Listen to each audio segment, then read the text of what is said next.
आज ये मैं सिंगल फॉर शिमरक और तीन का एक साथ तेल निकालूंगा जो खुराकी और पोशाकी का।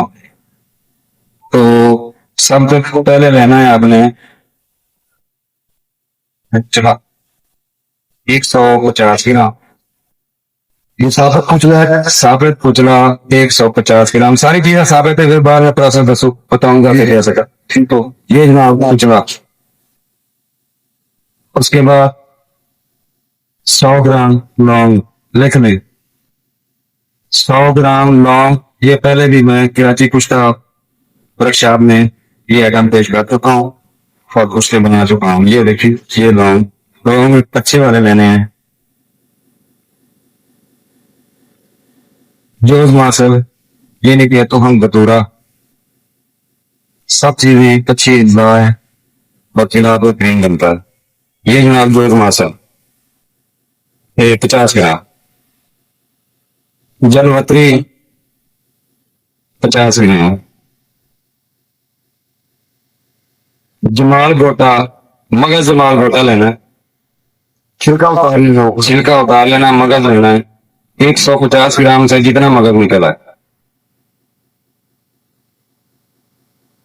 ये माल की हुई 150 ग्राम अच्छी वाली लेनी है। सुर्खी महल हो तो वो काम करे।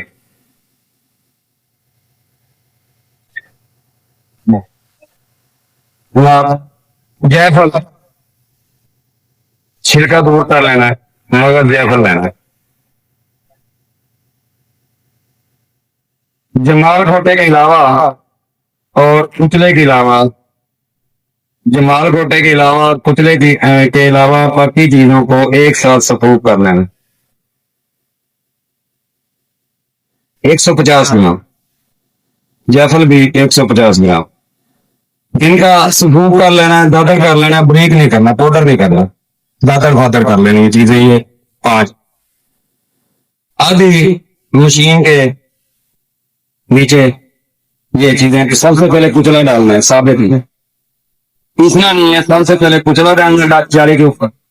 उसके बाद ये मजमुआ जो मैंने सफूक दादर फादर किया है आधा डालकर सिंपल फार मेरे बैग में पड़ा, मैं टोकरी बनाता हूँ।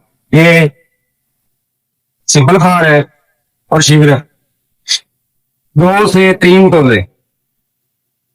जो ये मगर जमाल गोटे का सबूत किया है अलहदा ब्रीक करना है। मगर जमाल गोटा बिल्कुल ब्रीक कर लेना है, उसको इस मजमुए के ऊपर आधा बिछा देना। उसके बाद ये 2 डलियां शीरे और सिंबल फार की उनके ऊपर रख देनी है। ऊपर बकाया जमाल गोटा डाल देना है, ऊपर बकाया मजमुआ डाल देना है। इसको अच्छी तरह मल करके आग जला देनी है। आधे घंटे बाद प्रोसेस शुरू होगा। काफी दोस्त हैं जो पहले बनाकर देख चुके हैं। आजम साहब हैं लाहौर से, उनके सामने ये चीज बनाई हुई है। बाकी अपने हकीम साहब और वैद साहब हैं, उनके सामने बनाई हुई है और तस्वीरें इसकी आ चुकी हैं। ये कुव्वत फालिज लकवारे शाफर, ये सिंगल फार और शिमर काम करता है। अलग-अलग पीस सकते हैं, दोनों पत्ती भी पीस सकते हैं।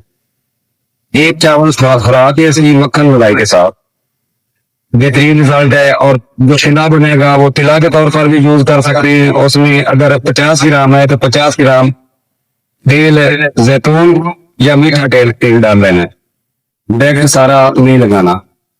जैतून का तेल 50 ग्राम और 50 ग्राम ये या मीठा तेल, वो तिला के तौर पर भी इस्तेमाल कर सकते हैं। दर्दों के लिए, घुटनों के दर्दों के लिए ये मालिश भी बना सकते हैं। चोट या जख्म ना हो, चोट हो लगी हुई हड्डी की जो दर्द हो उस पर मालिश करके बेहतरीन रिजल्ट ले सकते हैं। हकीम तारिक फ्रॉम फैसलाबाद। बाकी चीजें जब मैं प्रोसेस करूंगा तो इंशाल्लाह कैमरा लगाकर करूंगा। किसी को अमरीकी सवाल है। अस्सलाम वालेकुम रहमतुल्लाह।